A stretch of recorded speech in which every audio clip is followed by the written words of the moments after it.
Rain slapped the tall glass doors of St. Vincent's Regional Hospital in Portland, Oregon, and Sergeant Jason Reeves felt the leash go tight in his hand a full second before his mind caught up. Ranger, his Belgian Malinois, had planted all four paws on the polished tile and dropped his head so low that his ribs almost touched the ground. A single sound came out of the dog's throat, thin and uneven, the kind of noise Reeves had heard exactly twice in 9 years, and both times a person had died. Before we go any further, tell me in the comments what part of the world you're listening from and hit that subscribe button so you never miss a story like this one. Reeves stood very still and let the leash hang loose. The lobby was almost empty at that hour, only a night nurse folding a clipboard against her chest and a janitor pushing a wet mop in slow half circles by the vending machines. Overhead, the fluorescent lights hummed with that low, steady buzz that hospitals never quite lose, even at 4 in the morning. Rainwater dripped from the hem of Reeves' jacket onto the tile and pooled around his boots, and he did not move to wipe it. When Ranger acted like this, Reeves had learned the smartest thing a handler could do was breathe and wait. A few feet behind him, Officer Brian Delgado let out a slow breath of his own. His German shepherd Baxter had frozen mid-step, one paw lifted, hackles rising along his spine in a slow, clean ridge that ran all the way from his shoulders to the base of his tail. Baxter was almost 7 years old and had cleared warehouses, courthouses, storage yards, and school gymnasiums without a single refusal in his file. Delgado had trained him himself, from a wobbly 10-week-old pup who could barely climb a curb, and he could count on one hand the number of times Baxter had ever hesitated on a command. This was not one of the fingers on that hand. This was something new. "Ranger," Reeves said quietly, in the calm, even tone the dog knew by heart. "Come." Ranger did not come. Ranger did not even look at him. The dog's dark eyes were locked on the seam where the 2 metal doors of the service elevator met, as if something on the other side of those doors was staring back. The call had come in a little after 3 that morning. A voice on the tip line, muffled and hurried, had told the desk sergeant that a suspicious package had been left near the pharmacy wing of St. Vincent's, wrapped in brown paper, tucked behind a supply cart. The caller had refused to give a name and had hung up before the tracer could get a fix. Standard protocol was a quiet sweep before day shift filled the hallways, before mothers wheeled newborns down for their first bath and orderlies pushed breakfast trays down the long east corridor. 2 dogs, 2 handlers, in and out before sunrise. That was the plan. That had been the plan. They had swept the lobby, the front desk, the small chapel where a plastic Christ still hung above a rack of donated hymnals. They had swept the coffee stand, the pediatric waiting area with its faded jungle mural, the row of vending machines humming against the far wall. Both dogs had worked cleanly, noses low, tails moving in that easy, business-like rhythm that told the handlers everything was normal. They had turned the corner into the east corridor, walked past the closed pharmacy grate, and reached the service elevator at the end of the hall. That was where Ranger had stopped. "Sarge," Delgado said, and his voice was pitched low, careful. "Baxter's not moving either." Reeves nodded without turning his head. "I see it." The elevator doors were closed. A small brass plate above the button read "Service," and beneath that in smaller letters, "Staff Only." There was nothing else in the hall to look at. No cart, no bin, no wrapped package. The floor was clean. The lights overhead were on. There was, by every visible measure, absolutely nothing here. Reeves crouched, put a slow hand on Ranger's shoulder, and felt the dog trembling. Not from cold. Ranger had worked in a February ice storm in the Cascades and never so much as shivered. This was different. This was the kind of tremble that lived under the skin, a fine electric hum, and Reeves felt his own pulse start to answer it. "Easy," he said. "Easy, boy." Ranger let out that thin, uneven whine again, and this time he pressed himself sideways against Reeves's leg, hard, as if to move him too, as if to say, "No, we do not go in there. We do not open that door. We do not stand this close." Behind them, a door swung open and heels clicked on the tile with the sharp, impatient rhythm of someone who had already decided she was in charge of whatever was about to happen. Dr. Amanda Price came around the corner in a long white coat over pale green scrubs. Her graying hair pulled back so tight it looked painful, a clipboard tucked under one arm and a paper cup of coffee balanced in her other hand. "Officers," she said, and the words sounded like a complaint. "I was told this was going to be a quick sweep. I have morning rounds starting in 40 minutes and I need this corridor clear." Reeves stood slowly, keeping one hand on Ranger's shoulder. "Ma'am, we're not done." "Yes, you are done," Dr. Price said, in the tone of a woman who had spent her whole adult life being obeyed. "There is nothing in this hallway. Your dogs are standing in front of an empty elevator. Please take them and go." "With respect, Doctor," Reeves said, "my dog does not stop for an empty elevator." She looked at him for a long moment over the rim of her paper cup, and her mouth thinned into a hard line. "Sergeant, I have patients in this building. I have a maternity ward 2 floors above us. I do not have time for a police dog to have a bad morning. Are you telling me that a 9-year veteran of a canine unit cannot tell the difference between a hit and a fear reaction?" "I'm telling you," Reeves said, and he made his voice as even as he could, "that in 9 years this dog has never broken a command over nothing." Dr. Price sighed the sigh of a woman who was already writing the complaint letter in her head. "Fine. Then take them down the stairs, sweep whatever floor you like, but get them out of this hallway. Now." Reeves nodded once, curtly, and Delgado gave the small hand signal that meant heel. Both dogs came off the seam of the elevator doors as if released from a wire pulled tight, but neither of them relaxed. Ranger kept his head turned back toward the metal doors even as he walked, and Baxter's hackles stayed up all the way to the stairwell. They took the fire stairs down. 2 flights, the paint on the walls the color of old butter, the handrails cold under Reeves's palm. At the sub-basement landing, the door had a heavy push bar and a small metal sign that read, "Authorized personnel only." Delgado pushed it open, and both dogs went through it as if pulled. The sub-basement was colder. The air smelled of bleach and something older underneath, something that had lived in that concrete for a long time. Pipes ran along the ceiling, painted in faded colors that had once meant something to somebody. A single row of fluorescent tubes flickered overhead, and one of them was dying in that slow, sick pulse that always made a hallway feel worse than it was. Ranger did not hesitate this time. He put his nose down and started walking, and Reeves let the leash go long. Baxter fell in behind, matching him step for step, and Delgado followed with his hand hovering near the grip of his sidearm without ever quite touching it. They passed a laundry chute with a dented metal door. Ranger did not stop. They passed a room full of stacked plastic gurney frames and coils of orange extension cord. Ranger did not stop. They turned a corner into a narrower corridor, the ceiling lower now, the air staler, and Reeves realized that the door at the far end had no window in it, only a small brass number that had almost worn away to nothing. Both dogs stopped in front of that door and sat. They did not scratch, they did not bark.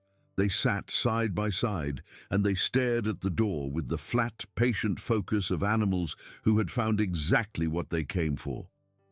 Reeves keyed his radio, kept his voice low. "Base, this is Reeves.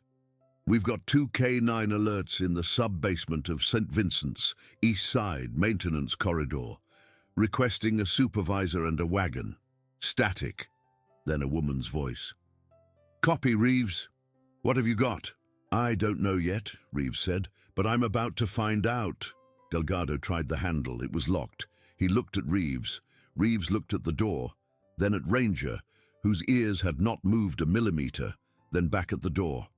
"Force it," Reeves said. Delgado hit the latch with the heel of his boot, hard, once, twice, and on the 3rd strike, the old metal gave with a sound like a bone snapping. The door swung inward on hinges that had not been oiled in a decade, and a smell came out that made both men flinch even before their eyes adjusted. It was not the smell of anything dead. It was the smell of a room that a living person had been kept in for a very long time. Sweat and unwashed hair and old fear, and something under all of it, sour and human, that Reeves recognized from 100 welfare checks and did not want to name. The light from the hallway spilled across a concrete floor. In the far corner, curled up on a folded blanket that had once been pink and was now something closer to grey, was a young woman. She was so thin that at first Reeves thought she was a child. Her hair was a dark tangle around her face, and her arms were wrapped tight around her knees, and when the light hit her she flinched as if she had been struck. She did not scream. She did not cry out.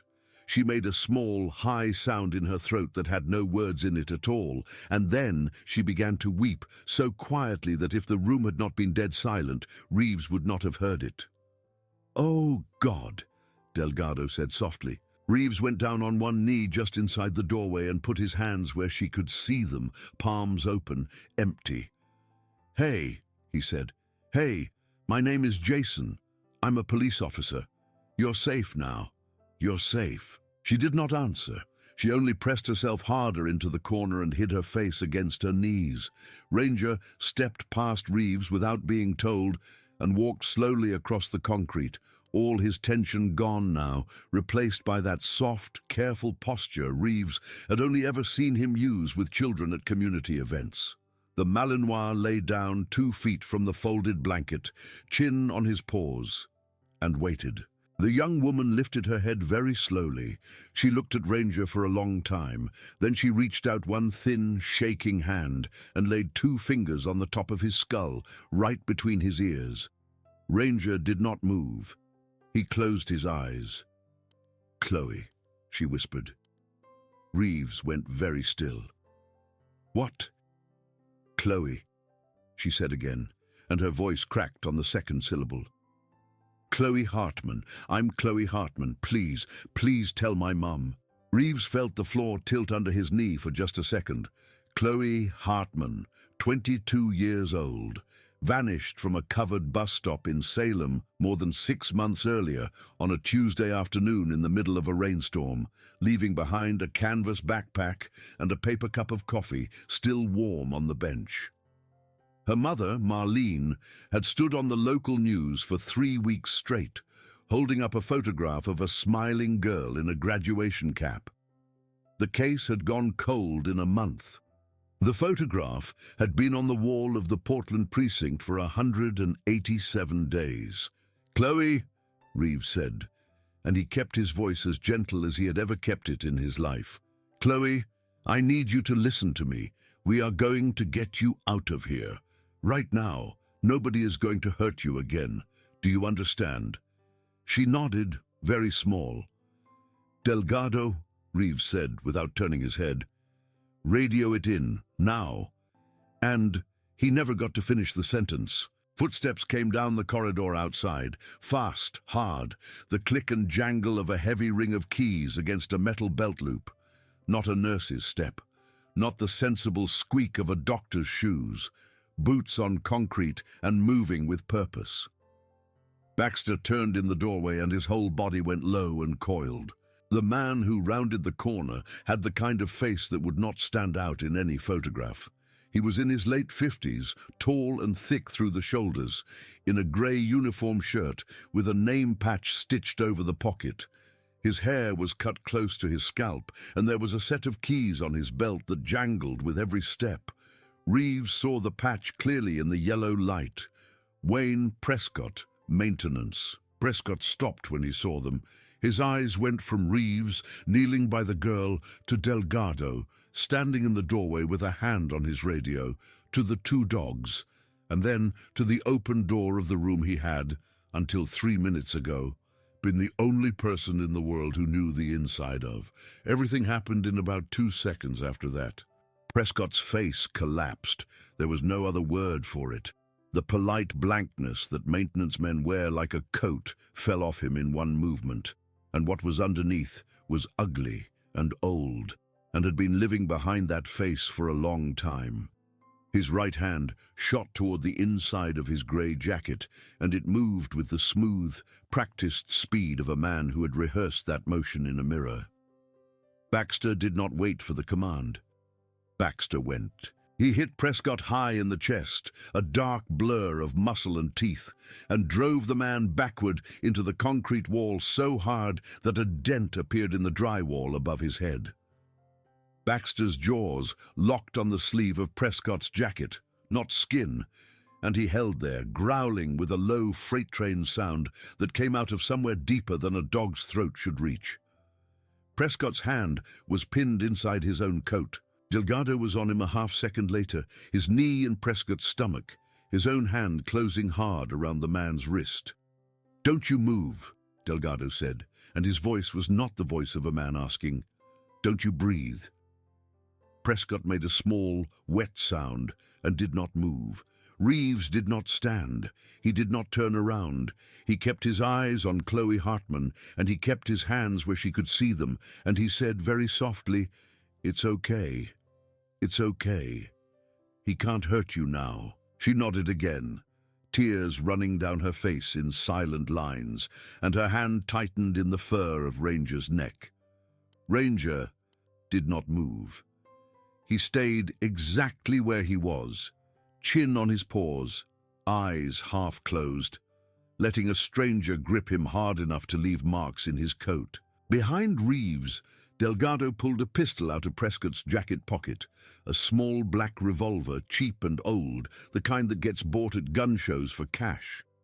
He set it on the floor and cuffed Prescott's wrists behind his back without a word. The corridor filled up after that. 2 more officers came down the stairs with a paramedic between them, and then another paramedic, and then Dr. Price herself, whose face, when she saw Chloe on the blanket, did something that Reeves would remember for a long time. He would remember it because it was not surprise, it was not shock.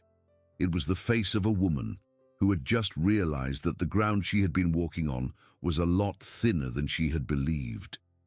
They put a blanket around Chloe, a real blanket, clean and soft and warm from the ambulance. She let them lift her only when Reeves promised that Ranger would ride with her. He promised it without asking permission, and nobody argued with him. Ranger jumped up into the back of the ambulance and lay down against her hip, and she kept her hand on his neck the entire way to the emergency room. Marlene Hartman was already awake when the phone in her kitchen rang at 4:50 in the morning. She would say later that she did not know why she had been awake. She would say that some part of her had been awake for 187 days, and that at 4:50 on a Thursday morning, that part of her had finally sat up. The officer on the phone was a woman named Sergeant Lena Ortiz, and she was very careful with the words she used. She said only that they had someone at St. Vincent's Regional in Portland who they believed was Chloe. She did not say the words alive or safe until Marlene asked her, and then she said them both in that order, and then she waited on the line while Marlene put the phone down on the kitchen table and cried into a dish towel for 2 minutes before she could pick it back up.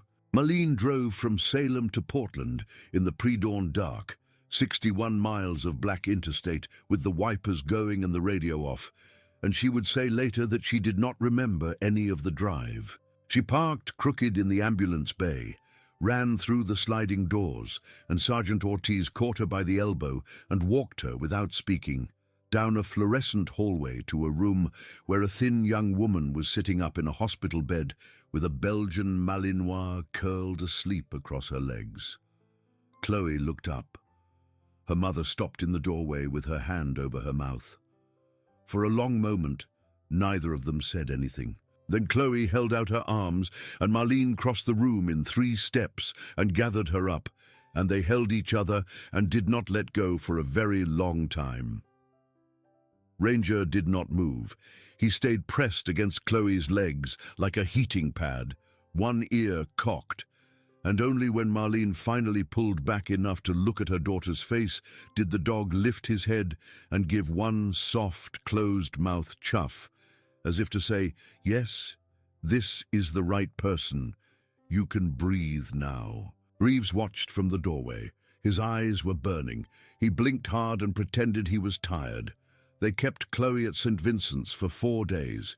In the first hours she said very little. The doctors ran fluids into her arm and warmed her body slowly and put her on a soft food diet, because she had not eaten anything but crackers and canned peaches for weeks. On the second day, she started to talk. On the third day, she asked for a lawyer, not for herself but for the case, and Sergeant Ortiz brought her one. On the fourth day, when she left the hospital in a wheelchair with her mother pushing her, Ranger walked beside the wheelchair the whole way to the front doors, and Reeves walked beside Ranger. Chloe took the dog's collar in her hand and would not release it, and when the wheelchair reached the curb, she looked up at Reeves with wet, tired eyes and said, "Can I say goodbye to him?" "Take as long as you need," Reeves said. She lowered her forehead against Ranger's, held it there and whispered something that even Reeves, standing 3 feet away, could not hear.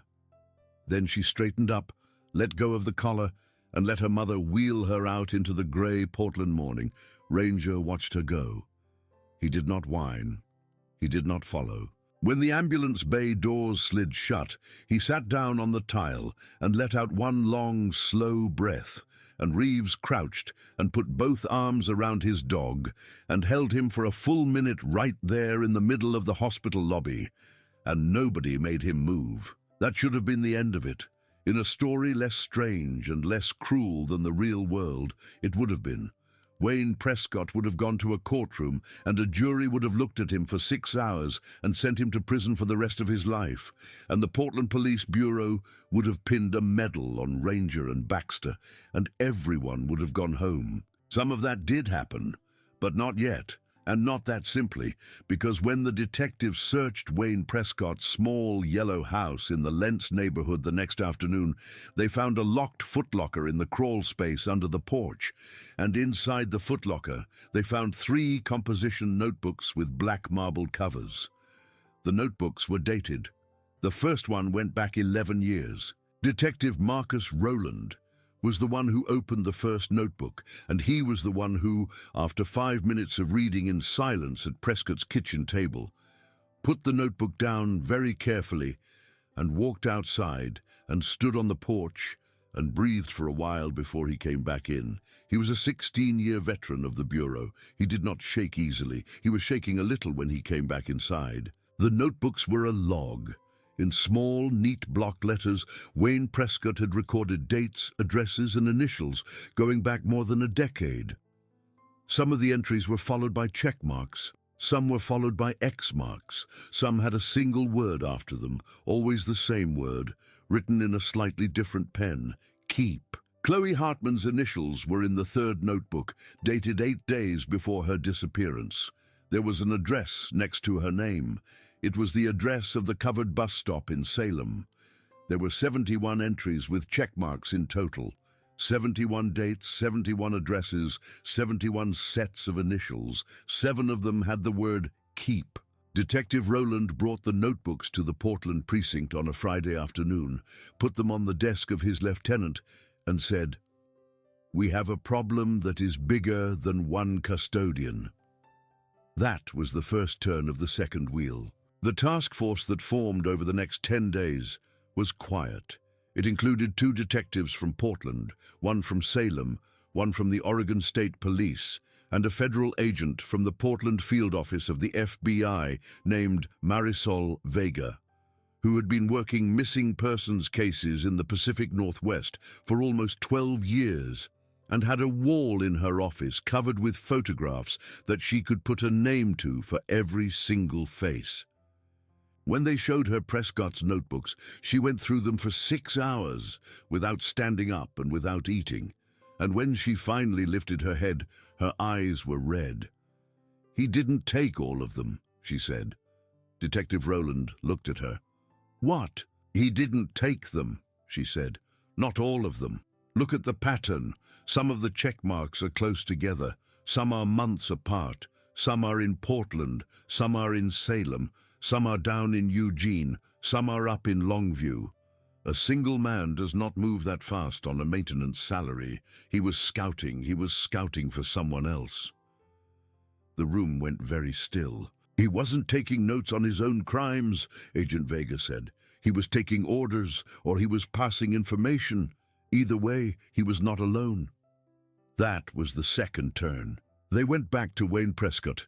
They put him in a small grey room with a metal table bolted to the floor, and Detective Rowland sat across from him for 4 hours with a bottle of water and a pad of yellow paper and asked him questions in a voice that never rose above a conversational hum. Prescott stared at the table. Prescott stared at the wall. Prescott at one point laughed, a short, ugly laugh with no humor in it, and said, "You have no idea what you just walked into." He did not say another word after that, but the notebooks kept talking. Agent Vega and her team began to match Prescott's entries against every missing persons case in the Pacific Northwest, going back 11 years. Some of the initials matched cold cases that had gone quiet years earlier. Some of the initials matched cases that were still open. Some of the initials matched cases that had officially been closed as runaways. And when the team looked at those files again, they realized how thin the closings had been. 3 of the 7 keep entries matched 3 cold cases whose families had never stopped calling the state police. 2 of the 7 keep entries matched cases where a body had been found and identified. That left 2 keep entries with no match at all. One of them was Chloe. The other was a set of initials no one recognized, dated 2 weeks before Chloe's disappearance, with an address in a small town called Sweet Home, more than an hour east of Salem. Agent Vega drove out there herself, a female FBI agent alone in a rented sedan, in the kind of gray rain that makes the highways in Oregon look like they have never known a summer. The address turned out to be a boarded-up gas station at the intersection of 2 county roads. There was nothing there. She stood in the empty lot for 10 minutes and then drove back. "We have another one," she told the task force that evening. "We just don't know who yet." That was the third turn. While the task force worked, Chloe Hartman was at home in Salem, in the small yellow house where she had grown up, sleeping in her old bedroom with the door open and a nightlight on. She had not spoken about what happened in the sub-basement, not to her mother, not to the counselor the state had assigned her, not to the detectives who came by twice a week with soft voices and gentle questions. What she had done, on the 3rd day after she came home, was ask Marlene to drive her to the Portland Police Bureau kennels. Sergeant Reeves met them at the gate. Ranger came out from the kennel run at a full trot and put his front paws up on the chain link before Reeves could catch him. Chloe knelt in the wet grass on the visitor side of the fence and put her forehead against the mesh, and Ranger licked her nose through the wire until she began to laugh, and then she began to cry, and then she began to laugh again while she was still crying. "I have to ask you something," she said when she could speak. She was looking at Reeves, not at Ranger, and her eyes were very serious. "Anything," Reeves said. "Can I visit him? Not just today. Can I visit him every week?" Reeves swallowed. "Chloe, you can visit him every day of your life if you want to." She nodded once and pressed her hand against the fence, and Ranger pressed his nose against her hand. Marlene stood behind her with a hand over her mouth and did not say anything at all. That night, Reeves sat at his kitchen table and wrote a letter to the deputy chief of the bureau. He wrote it 3 times before he was satisfied. In the final draft, he asked, formally, that once Ranger reached his retirement age, which was less than a year away, the dog be released not to the standard handler adoption program, but to a woman named Chloe Hartman, who had a claim on him that no policy could measure. He signed the letter, put it in an envelope, and walked out into the rain to drop it in the outgoing mail slot at the precinct himself, because he did not trust himself to change his mind by morning. The deputy chief read the letter on a Monday. She wrote a two-word answer in blue pen at the bottom and had it sent back to Reeves. The two words were, of course. That would come later. In the meantime, the task force kept working. On a Wednesday afternoon, in the third week after Chloe's rescue, Agent Vega walked into the task force room with a manila folder in her hand and sat down heavily in a swivel chair. She did not open the folder for a long moment. She just sat there and stared at it.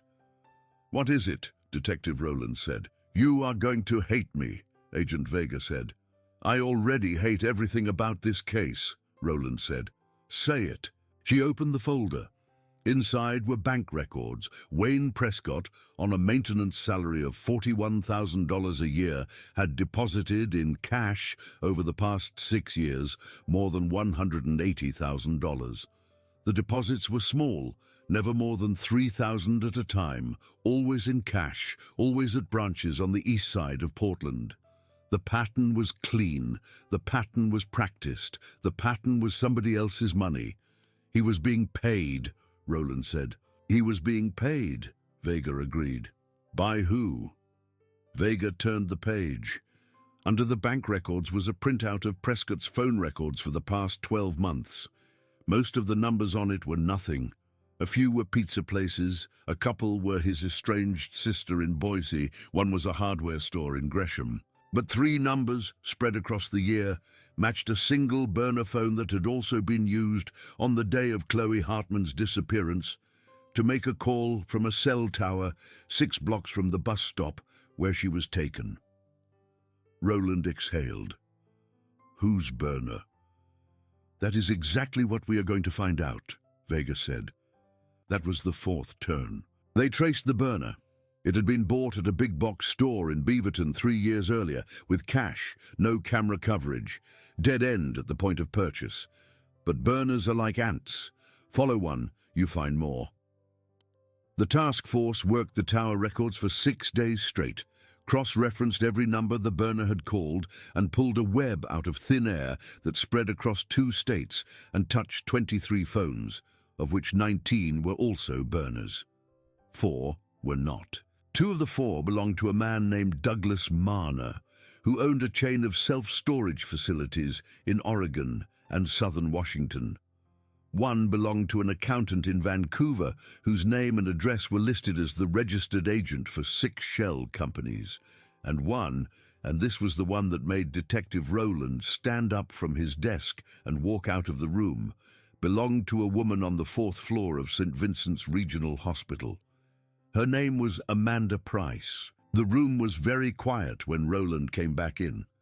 "You are sure?" Agent Vega said. "I am sure," Rowland said. 3 calls to Prescott's burner over 18 months. All of them at night. All of them lasting less than 90 seconds. "That could be anything," someone said softly, hopelessly. Rowland looked at him. "Could it?" Nobody answered. That was the 5th turn, and it was the one that would define everything that came after. They did not move on Dr. Price for another 11 days. They watched her. They pulled her financial records, her hospital schedule, her personnel file.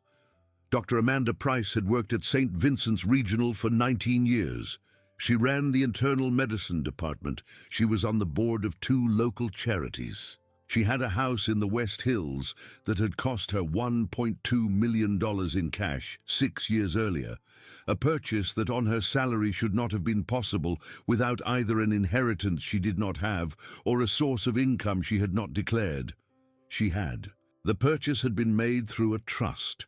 The trust had been set up by a Portland attorney who had died in a car accident 4 years back. The trust's asset flow, once forensic accountants opened it up, traced back through 3 shell companies to the same accountant in Vancouver who had a phone number in Wayne Prescott's web. They took her on a Thursday morning at 7:15 in the parking garage under the hospital before she had finished her coffee. She did not resist. She did not speak. She looked at the agents around her car with a face like a woman who had known for a very long time that this morning was going to come and had simply not known which morning it would be. Dr. Amanda Price refused to speak in the interrogation room. She refused to speak at her arraignment. She refused to speak at her preliminary hearing. She sat with her hands folded in her lap and her chin slightly lifted, and she said nothing at all, and her attorney said nothing on her behalf beyond a plea of not guilty. Silence, however, is not a defense. Not against paper. The paper trail was overwhelming. Dr. Price had been receiving cash deposits into the trust in amounts that matched, dollar for dollar, the entries in Wayne Prescott's third notebook. Every keep entry had produced a deposit. Every checkmark entry had produced a smaller one. The pattern was so clean, once you knew what you were looking at, that it looked almost professional.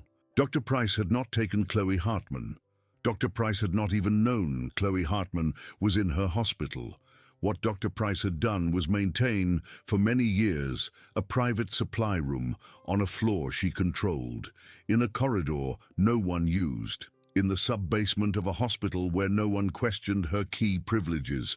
She had given Wayne Prescott the code. She had given Douglas Marner the code. She had turned her head every single day for money. And the sixth turn, when it came from the mouth of Wayne Prescott himself, when he finally decided that if he was going to prison for the rest of his life, he was not going alone. He gave up Marner. He gave up 2 men who worked for Marner's storage company as drivers. He gave up an address in Longview, Washington, of a warehouse behind a self-storage lot where, when the FBI and Washington State Police went in with warrants at 4 in the morning, they found 2 women and 1 17-year-old girl in a converted office at the back of the building, unharmed but very frightened, and a set of ledgers that made Wayne Prescott's notebooks look like a shopping list. The chain, at that point, broke wide open. The task force followed it for the next 2 months. There were arrests in Oregon, in Washington, and in Northern California. There was a raid on a truck stop outside Redding. There was, in the end, a case file that filled 43 bankers' boxes and would keep U.S. attorneys busy for the next 4 years. 12 people were charged with kidnapping, human trafficking, and racketeering. 4 more were charged with obstruction of justice. Douglas Marner tried to run and was arrested in a hotel room in Reno with a suitcase full of cash and an unloaded pistol on the bedside table. And still, in the quiet hours of the investigation, one detail kept coming back to Detective Rowland and would not let him sleep: the tip. The tip that had come in at 3 in the morning about a suspicious package near the pharmacy wing. Who had made that call? The number had come from a payphone. The payphone was in a 24-hour diner on Sandy Boulevard called Elmer's. Rowland went there himself, in the middle of a Sunday afternoon, and sat in a booth with a cup of coffee and asked to talk to whoever had been working the night shift that Wednesday 6 weeks ago. The woman who came out from behind the counter was in her early 60s, silver-haired, with the wary politeness of someone who had answered a lot of police questions in a lot of diners. "I remember the call," she said. "I remember because he was crying." Rowland set down his coffee. "He?" "A young man," she said, "maybe 25, 26, skinny, green jacket. He came in around 2:30 in the morning, ordered a coffee and a piece of pie, sat over there in the corner booth for almost an hour without eating either one. Then he got up, went to the payphone, made the call, and left. Didn't touch the pie, didn't finish the coffee, left a 20 on the table for a $4 tab, and walked out into the rain." "Did he say anything to you?" Rowland said. The woman thought about it. She was a woman who had worked in that diner for a long time. She had seen a lot of things she remembered, and a lot of things she did not. "He said thank you when I brought him the coffee," she said. "He said thank you when I brought him the pie. And when he was leaving, he stopped at the door, and he turned around, and he looked at me for a second, and he said, 'Ma'am, I'm sorry.' That's all he said. Then he walked out." Rowland thanked her and left a 20 on the table too, and drove back to the precinct and put the 7th turn of the wheel into motion. They found the young man 3 days later in a rented room above a laundromat in the Selwood neighborhood. His name was Kyle Prescott. He was Wayne Prescott's son. He had not spoken to his father in almost 7 years. He had 3 months earlier run into his father by accident at a hardware store, and he had noticed that his father was carrying a set of keys that had a small red plastic tag on it with a number he recognized. It was the same number he had memorized as a child, when his mother, before she left, had told him that there were things his father was not. Kyle Prescott had, over the next 2 months, followed his father twice. He had, on both occasions, watched his father enter the east-loading dock of St. Vincent's Regional Hospital in the middle of the night with a plastic grocery bag in his hand. He had not known what was in the bag. He had not known what was in the sub-basement. He had known only that his father was doing something wrong, and that he could not stand it any longer, and that he did not want to be the son who had said nothing. So he had called the tip line and lied about a package, because he had been afraid that if he told the truth, the tip would go into a file and nothing would happen. He had picked the pharmacy wing because his father had once told him, when he was very small, that the security cameras in that hallway had a blind spot at the end. He had picked the wrong wing, in a sense. There had been no package, but he had picked the right building, and he had picked, without knowing it, the one night in a year when 2 of the best dogs in the state of Oregon were going to be walking down that hallway. "Ma'am, I'm sorry," Roland said quietly to himself, sitting in his car outside the laundromat after they had taken Kyle Prescott in for a long, careful conversation that was not an arrest and never became one. He understood the apology now. Kyle Prescott had been apologizing to a diner waitress for the fact that in 1 hour or 2 or 10, a bomb squad was going to be pulling apart a hospital hallway looking for a package that was not there, and it was going to be, in some very small way, her fault. He had not been able to tell her the truth. He had only been able to say the 2 words. "Mom, I'm sorry." There was one more turn left. It came on a Tuesday afternoon in October, more than 4 months after the sub-basement door had come open. Reeves was at his desk at the precinct when Sergeant Ortiz stopped by with a folder and a strange expression on her face. "You got a minute?" she said. "For you always," Reeves said. She sat down across from him and put the folder on his desk. It was a personnel file. The name on the tab was Officer Brian J. Delgado. Reeves looked at her. "What is this?" "You need to read the top page," Ortiz said. "Just the top page." Reeves opened the folder. The top page was a printout of a background check. Halfway down, in a section under prior employment, there was a line that read, "Portland Police Bureau, K9 Unit, 2018 to present." And under that, in the section marked Previous Training, there was another line that read, "Volunteer, Vancouver, Washington Police Department, K9 Assist Program 2015 to 2017. Reeves stared at it. "What am I looking at?" "Baxter," Ortiz said. "Baxter is not from our program. Baxter came to us in the summer of 18 with Delgado, when Delgado transferred over from Vancouver." Reeves frowned. "I knew that." "Do you know where Baxter was born?" Ortiz said. "Kennel in Washington, I thought." "He was born in a private training facility outside Longview," Ortiz said. "The same private training facility that used to supply security dogs to a chain of self-storage yards."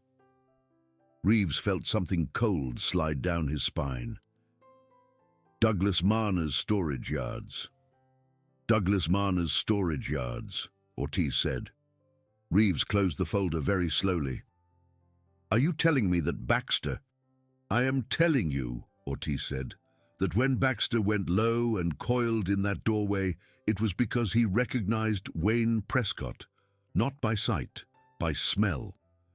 He had been around Prescott before, in the training yard. He was one of the puppies Prescott used to walk when he was doing overnight work for Marner in 2015. Reeves did not say anything for a long time. He looked at the folder. He looked at Ortiz.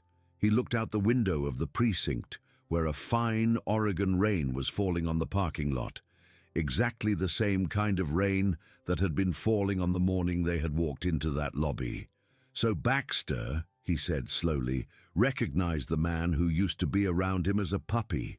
And when he saw him again, 4 years later in a hospital corridor, with a girl in a room behind him, he remembered exactly what that man was, Ortiz said, before any of us did. Reeves let out a breath. How did we not know? Nobody ran the dog's paper trail, Ortiz said. Why would we? He was a good dog. He is a good dog. Delgado adopted him out of the Vancouver program before Marna's operation was on anyone's radar. It wasn't in his file because it wasn't a red flag then. Reeves sat with that for a minute. He thought about Baxter's low freight train growl. He thought about the way the dog had gone up in one clean motion, not to bite, but to pin. He thought about all the smells a working dog carries in his memory. He thought about how, in a strange way, the two dogs in that corridor had been telling two different stories at once. Ranger had been telling the story of a stranger in trouble. Baxter had been telling the story of a stranger he had known once, a long time ago, doing something he had always been going to do. Does Delgado know? Reeves said. He knows now, Ortiz said. I told him this morning. What did he say? Ortiz smiled a little without any humor. He said, "That's my dog." Then he sat down and didn't say anything else for about 10 minutes. Reeves nodded. He understood the sentence. It was the only kind of sentence you could say when you learned something like that about an animal you had raised and slept beside your desk every day for 4 years. That's my dog. It meant I did not know, and I do not need to know more than that, and he is still my dog. Reeves closed the folder and slid it back across the desk to Ortiz. Thank you, he said. You'll tell Delgado I said good work, Ortiz said.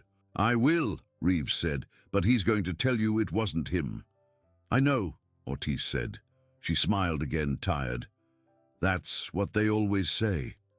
The trial of Wayne Prescott began in the spring, 6 months after the door in the sub-basement had come open. He was tried in federal court in Portland on charges of kidnapping, false imprisonment, conspiracy, and a string of racketeering counts that took the prosecutor almost 20 minutes to read out loud on the first day. The trial lasted 3 weeks. Chloe Hartman testified on the 8th day. She wore a dark blue sweater and grey slacks. Her hair was cut shorter than it had been in the sub-basement, and her hands did not shake when she raised her right hand to be sworn in.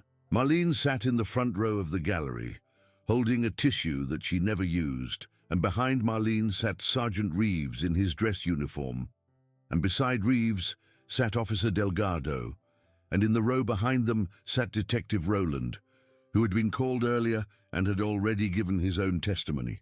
Chloe answered every question the prosecutor asked her. She kept her voice steady. She kept her eyes on the prosecutor, not on the defendant's table, except once, near the end, when the defense attorney asked her a question in a tone that Judge Elena Marsh did not like. And Chloe turned her head and looked directly at Wayne Prescott across the courtroom for perhaps 4 seconds. She did not glare. She did not tremble. She simply looked at him, the way a person looks at something she has already decided cannot hurt her anymore. And then she turned her eyes back to the attorney and answered his question. Prescott looked away first. Dr. Amanda Price was tried separately, in a different courtroom, 3 months later. Her attorney tried very hard to argue that she had known nothing about what her supply room was being used for, that she had rented it out as storage for what she believed was legitimate hospital equipment, that the deposits into her trust had been consulting fees for private medical advice. The jury deliberated for 4 hours and returned a verdict of guilty on every count. When the foreperson read the verdict, Dr. Price closed her eyes and did not open them for a long moment, and the polite silence she had held for 8 months finally broke. She began, quietly, to weep. It was the first honest sound she had made since Detective Rowland had first sat across from her in an interrogation room, and it did not move anybody in that courtroom at all. Douglas Marner was sentenced later that same year to a term that would keep him inside a federal facility for the rest of any life he could reasonably expect to live. The two drivers received 20 years each. The accountant in Vancouver received 12. Wayne Prescott received life without the possibility of parole. Dr. Amanda Price received 40 years. When she was led out of the courtroom in a beige jail uniform, she did not look at the gallery, and the gallery did not look at her. Kyle Prescott was not charged with anything. The U.S. attorney, after a long conversation with Detective Rowland and a longer conversation with Agent Vega, decided that the false report of a suspicious package in a hospital had led directly to the rescue of a kidnapping victim and the collapse of a multi-state trafficking ring, and that the interests of justice would not be served by punishing the caller. Kyle Prescott was, however, sent a certified letter, signed by the Deputy Chief of the Portland Police Bureau, thanking him formally for the tip that had, in the language of the letter, saved a life. He kept the letter in a drawer in his rented room above the laundromat and did not show it to anybody for a very long time. 2 weeks after the last sentencing hearing, on a bright Saturday morning in October, the Portland Police Bureau held a small ceremony in the parking lot behind the main precinct. There was a folding table with a white cloth on it, a portable microphone, and a stack of folded blue certificates. The deputy chief spoke for 4 minutes. She talked about instinct. She talked about the difference between what a person knows and what a person feels. She talked about the 2 dogs sitting at attention on the concrete in front of her. One Belgian Malinois and one German Shepherd, both with new medals hanging from their collars on short blue ribbons. Ranger and Baxter received the highest civilian honor the Bureau gave to a working animal. Reeves accepted for Ranger. Delgado accepted for Baxter. Neither man spoke for very long. Reeves said only that the dogs had heard what the humans could not, and had refused with every ounce of them to look away. Delgado said only that if his dog had ears that good, he was going to start being more careful about what he said out loud in the truck. It got a laugh. It was the only laugh of the ceremony. In the front row, in a folding chair the Bureau had placed there without being asked, sat Chloe Hartman in a dark green coat, with her mother beside her. When the ceremony was over, she walked forward through the small crowd and knelt on the concrete in front of Ranger. She was not crying this time. She put her hands on either side of his face and looked into his dark eyes for a long, quiet moment, and Ranger's tail moved back and forth once, twice, 3 times, in a slow, calm sweep across the wet pavement. "Thank you," she said softly. It was not clear whether she was saying it to the dog, or to Reeves, or to God, or to all 3 at once, and it did not matter. Marlene Hartman stood a few feet behind her daughter with her hand pressed against her own mouth. When Reeves caught her eye, she nodded once and mouthed the same 2 words. He nodded back and did not trust himself to speak. Ranger retired 8 months later, on a Thursday morning in June, a week after his 10th birthday. His hips were beginning to slow him down, and the Bureau's veterinarian had gently suggested that another working season would be one too many. Reeves signed the release papers. He signed the transfer papers. He drove Ranger in the back of his own truck for the first time, 61 miles south down Interstate 5, to a small yellow house in Salem, where a young woman in a green sweater was waiting on the front porch with tears in her eyes and a new red leash in her hands. Ranger got out of the truck and walked to her without a command. He put his head under her hand and stayed there. Chloe knelt down on the porch and put her forehead against his again, exactly the way she had in the hospital lobby all those months earlier. And this time she did not have to whisper. "Welcome home," she said. Reeves stood at the bottom of the steps for a minute because his eyes were full again, and he was tired of pretending otherwise. Then he walked up onto the porch, shook Marlene's hand, hugged Chloe carefully with one arm the way he might hug a niece, and knelt to say his own quiet goodbye. He scratched Ranger behind both ears the way he had been doing since the dog was a puppy. He said, in a voice that only the dog could hear, that Ranger was a very good boy, that he had always been a very good boy, and that he was going to be a very good boy for a long time yet, in a very good house, with a very good person. Ranger licked his chin once, and then leaned his weight against Chloe's leg, and did not look back at Reeves when the sergeant walked down the steps and got into his truck. Reeves did not blame him. He would not have looked back either. On the drive north, halfway between Salem and Portland, Reeves pulled over onto the shoulder of the interstate and turned off the engine and sat with his hands on the steering wheel and cried for about 2 minutes. Then he wiped his face with the sleeve of his jacket, pulled back onto the highway, and drove the rest of the way to the precinct, where a new dog, a 2-year-old Malinois named Hugo, was waiting in a kennel with big, curious ears and no idea yet of the work that lay ahead of him. Ranger lived with Chloe Hartman for 4 more years. He slept at the foot of her bed every night. He went with her to community college in the fall of the year she came home, and he waited outside the classroom doors, tied on a long leash to a bench, and every single student in that building came to know his name. He walked her to the library on Tuesday afternoons, and to therapy on Thursday mornings, and to her mother's kitchen for Sunday dinner. When he could no longer take long walks, Chloe carried him up the stairs to her bedroom at night. When even that became too much, she made him a bed on the couch in the living room and slept next to him on the floor.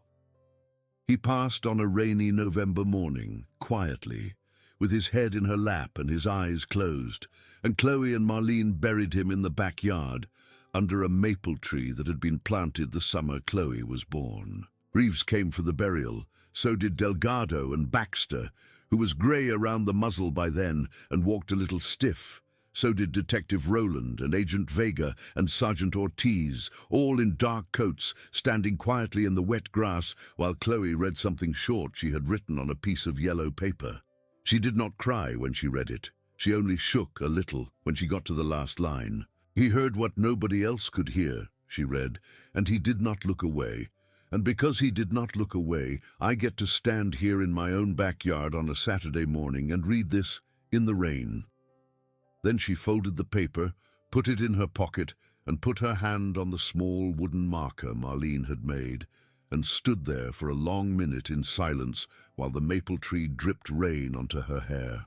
The service elevator at St. Vincent's Regional Hospital was quietly retired 6 weeks after Wayne Prescott's arrest.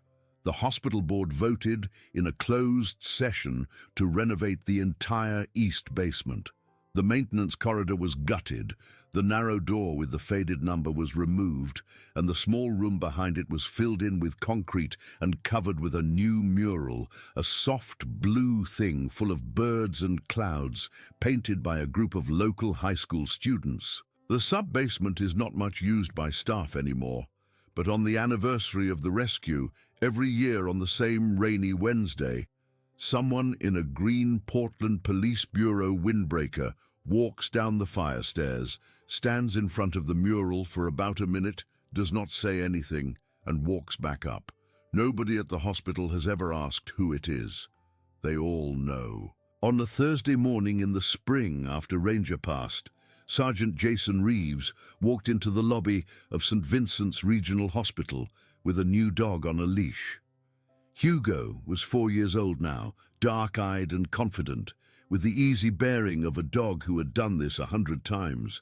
There had been another anonymous tip, another suspicious package, another quiet sweep before day shift. Reeves walked past the coffee stand, past the vending machines humming against the wall, past the pediatric waiting area with its faded jungle mural, into the east corridor, and stopped in front of the service elevator at the end of the hall.